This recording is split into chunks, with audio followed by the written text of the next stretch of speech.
Podcast On segue aqui no Festival de Cinema de Gramado. Hoje eu estou aqui para conversar com a equipe do curta-metragem Pássaro Memória, a atriz Ayla Gabriela, seja muito bem-vinda. Obrigada. E o produtor Rafael Teixeira, seja muito bem-vindo. Obrigado. Então eu queria começar contigo, Ayla. Como foi a preparação para fazer o curta-metragem? Bom, foi tudo muito rápido, assim, porque quando eles... Não foi uma ocasião, mas foi um momento, assim, foi um acontecimento. Porque estava tendo a seleção pelo Instagram, pelas redes, e aí muitos amigos estavam me mandando a seleção, só que eu não tive tempo de fazer.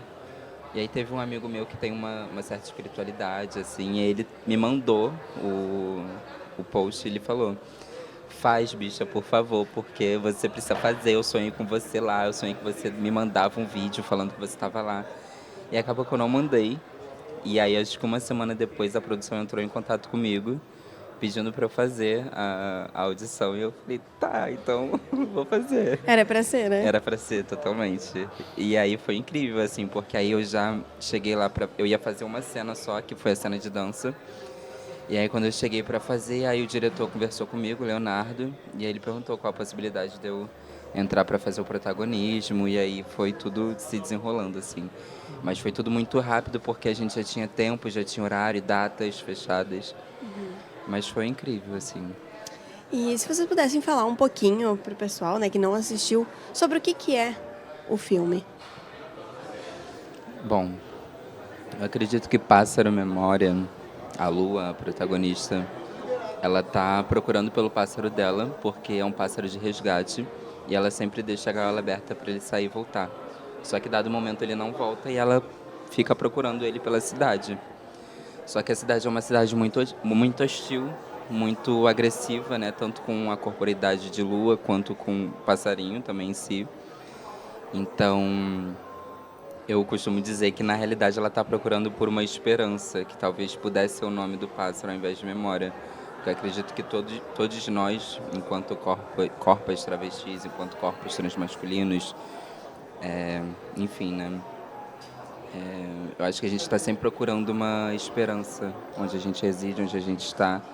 Então, acredito que a busca dela seja por essa esperança que, na realidade, eu não sei se ela encontra, mas é uma constante procura, né?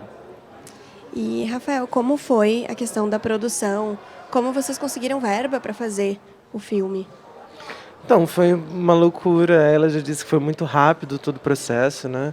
A gente participou de um edital que era de coprodução com o Reino Unido e alguns países, como o Brasil, América Latina, países mais periféricos, assim. Mas foi muito, muito, muito rápido. Que a gente tinha muita agenda de algumas coisas, então tinha que ter sido filmado em julho. E aí a gente ainda estava nesse processo de conseguir e a gente foi logo filmar. E como a Ayla disse, a gente fez uma chamada aberta, só que a gente recebeu menos inscrições do que a gente queria, né? E a gente foi catar de novo, eu mandei DM no Instagram da Ayla, ela falou, sonhei com isso. Eu pensei, é caô para conseguir o papel, né? Mas era para ser. Mas, E o curta, ele transita, né, pela música, a poesia e a arquitetura. Como foi essa gravação? Já era proposital ter essas três coisas juntas ou foi se dando com o decorrer das filmagens? Eu acho que o processo de criação do projeto foi uns 3 anos, né? Que vocês ficaram... A gente tem que... começou os primeiros rascunhos em 2021, assim mesmo, do Léo. Ele já queria falar um pouco... O Léo tem muito, como diretor, essa coisa de refletir sobre o espaço urbano do Rio de Janeiro, principalmente, esses contrastes entre o novo e o antigo, esse centro do Rio de Janeiro abandonado. Isso é uma coisa que transparece em outros filmes, como no próprio Fantasma Neon. E a partir do Fantasma Neon tem essa chave do musical, que é usar essa narrativa clássica, que foi muito usada pelo cinema americano, para falar da American Way e defender que tudo vai dar certo e minimizar os conflitos latentes na sociedade e usar isso como chave para inverter. Então, o Fantasma Neon, que é o nosso curso anterior, era sobre entregador de aplicativo, e ele estava com essa coisa na cabeça de, num musical, as pessoas saem para dançar e ocupam a cidade. Quais corpos podem ocupar a cidade e quais não podem? Então essa foi a chave assim, do filme. E desde o início já tinha um projeto estético de lidar com contrastes de luz, luz e sombras, que aparece muito no filme. Mas essa coisa do musical, eu achava no musical mais discreta nesse filme, né? Mas a personagem super ama musicais por essa possibilidade, né? E existe isso dentro do monólogo, né, dela. Existe essa parte que ela fala sobre os musicais, sobre o encantamento. Eu acho que o filme, em algum lugar existe uma utopia, uma metáfora, um espaço poético que não sei se muitas pessoas conseguem captar, ou conseguir... Porque tem muita coisa que às vezes a gente não deixa muito pré-datada, sabe? A gente não sublinha muito. E tem pessoas que preferem as coisas mais sublinhadas, mais já ditas, né? E para mim, especificamente, eu prefiro que as coisas deixem mais à mercê do que da interpretação do outro, né? Porque eu acho que sempre vai ser sobre a interpretação do outro, independente do que eu puder colocar em palavras, ou eu acredito sempre que a recepção é nossa e a gente, a partir das nossas vivências, do que a gente já tem, a gente captura, né? O que nos é dito, o que nos é dado. Eu acho que é um pouco sobre isso.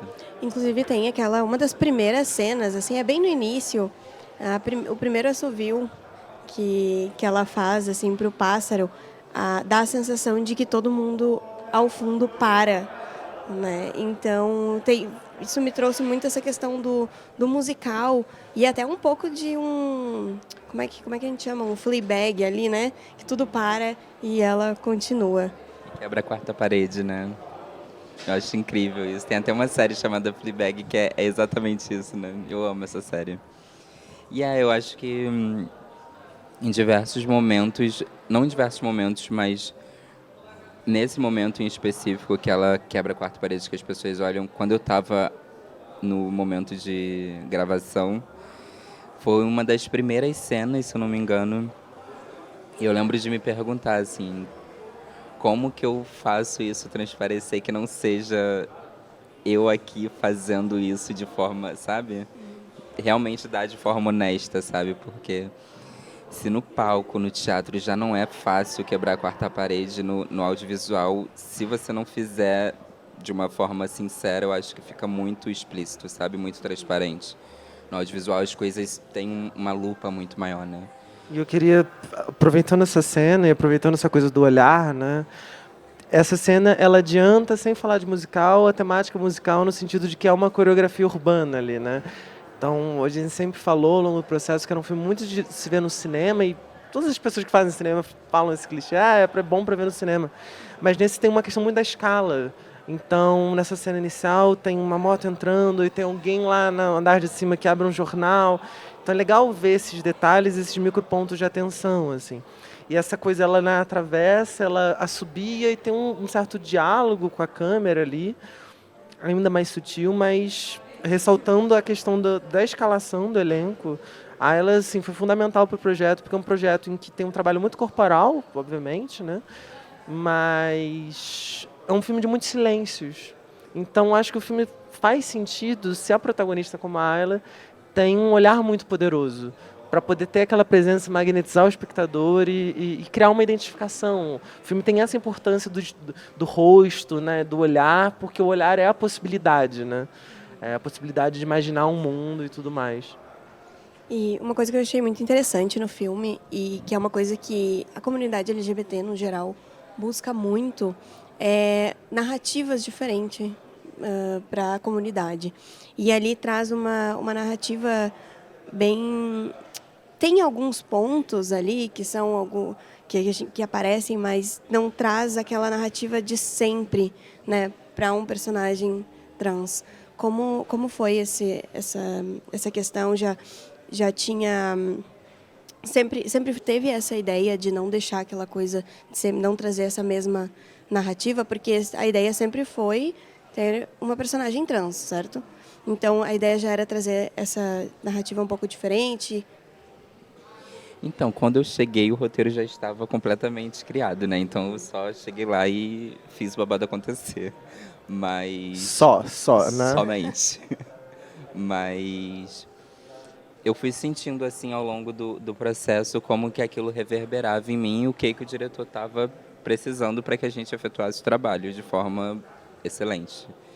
Então, acho que foi uma negociação, assim, entre eu conseguir entender o que era que a personagem estava me transmitindo, o que o diretor queria que eu transmitisse para o telespectador e o que eu mesma queria com o que eu pudesse transparecer ali no momento, sabe? Nos momentos, no caso. Mas desde o início, assim, as conversas iniciais que eu tive com o Léo, né? Ele sempre queria muito fugir desse Padrão. mas é um tipo de filme que se chama torture porn, assim, né? De você, em tese, denunciar uma violência, mas aquilo meio que um pornô de tortura mesmo, porque você revela um prazer naquela violência e de um corpo sendo violentado a todo momento. E, obviamente, tem essas marcações de violência do filme, porque não tem como a gente se abster dessa discussão, de apontar, e o filme é sobre isso. Mas é esse espaço de a possibilidade de criar uma outra narrativa, né, em que a personagem possa se ver, possa mudar a cidade e é isso, assim. Então... Eu acho que eu e a Lua temos muito em comum, assim, né? Porque, infelizmente, a gente está sempre passando por transfobia, racismo. Isso já é o que eu estou cansada de dizer e acho que não é algo a se trazer, porque é o que eu lido todos os dias, então... Mas na parte da dança, é ela se imaginando dançando pela cidade. E sempre que eu tô, ou quase sempre, ou 99% das vezes, ou 90%, que eu tô ouvindo uma música, que eu tô comigo, que eu tô tendo minhas experiências sozinha, eu tô sempre me imaginando dançando. Porque é uma forma de válvula de escape, sabe? Uma forma de eu realmente sair desse mundinho que muitas das vezes assola de uma maneira agressiva, violenta, e poder imaginar uma possibilidade de um futuro em que eu mesma estou co-criando essa realidade, que para mim talvez seja o paraíso ou o inferno, os dois juntos. Então é um pouco nesse lugar que eu também me imagino sendo uma incompleta mutação, sendo eu, sabe? E o curta foi selecionado também para o Festival de Toronto, né? Como é estar aqui e também ter sido selecionado para o Festival de Toronto, sendo um curta com protagonismo trans e negro, né? Qual a importância que vocês veem de estar nesses espaços? Eu sempre digo que é muito importante a gente estar sendo a representatividade, a gente estar nesses lugares não somente para acessar, mas para permanecer e fazer com que outras também possam acessar e, né, ser uma abertura de portas. Mas muitas das vezes eu acredito também que a gente não precise estar acessando e estando em todos os lugares, porque muitas das vezes não são lugares... são lugares nocivos aos nossos corpos, mas falando sobre festival é em outro lugar, né, que a gente se coloca. E está sendo uma alegria muito grande para a gente estar podendo, né, ter essa repercussão, essa visibilidade tão grande. Eu estou muito feliz. Queria poder ir, né, mas a gente acabou de chegar de Locarno, tem 3 ou 4 dias, né? Foi uma aventura, né? Uma aventura. Muitas Então, viagens. Muitas. E aí tá aqui agora, e aí voltar para o Rio de Janeiro, para o trabalho. Então, estou muito feliz, muito feliz, muito feliz. E assim, a carreira do filme mal começou e a gente já tem dois festivais gigantescos lá fora, que é Locarno e Toronto. E aqui dentro a gente estrear, aqui no Brasil, a gente estrear no mais tradicional Festival de Cinema Brasileiro, que é Gramado. Então... é uma coisa muito, muito interessante. Até porque tem essa coisa de que a narrativa, como ela mesma disse, não sublinha certas coisas. Então é um curta que às vezes você vai ver e não tem resposta. Então é fácil a pessoa não prestar atenção, né? Mas está reverberando. Né? Tá reverberando. E a estreia nacional aqui, né? Sendo minha estreia também no cinema e a estreia nacional no maior festival de cinema nacional. Às vezes o coração bate forte, assim, de ficar pensando. E tem alguma data já para estreia para público? Então, isso é sempre um pouco difícil de se falar, né? Porque curta-metragem, infelizmente, não tem um mercado comercial, né? A gente teve a sorte, por exemplo, o último curta que a gente fez junto, Fantasminão, chegou a ser programado em salas, pela Vitrine, junto com longa Fogo Fato, do João Pedro Rodrigues. Mas muitas vezes o mercado do curta é o circuito de festivais em si. Assim, eu lembro de frequentar muito festival e ficar muito triste, porque às vezes eu assistia um curta e falava para todos os meus amigos, ele só ficava disponível 3 anos depois, né? Porque tem essa coisa de festival, ter que manter o ineditismo, etc. Mas esperamos que rode várias cidades, a gente está doido para estrear no Rio Que a de maioria Janeiro. das pessoas que querem ver consigam ver. Exatamente. Né? Amigos, tem família. iniciativas de streaming, de TV, etc. Vamos esperar, mas começando agora e é isso, tem que passar por esse circuito de festivais.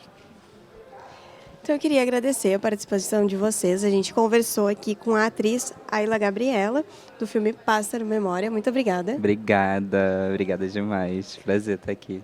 E o produtor do filme, Rafael Teixeira. Muito obrigada. Muito obrigado por esse espaço assim, tão fundamental. Eu acho que as pessoas debatem pouco os curtas-metragens sempre.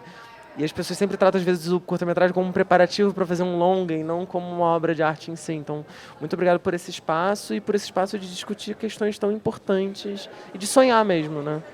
Exatamente.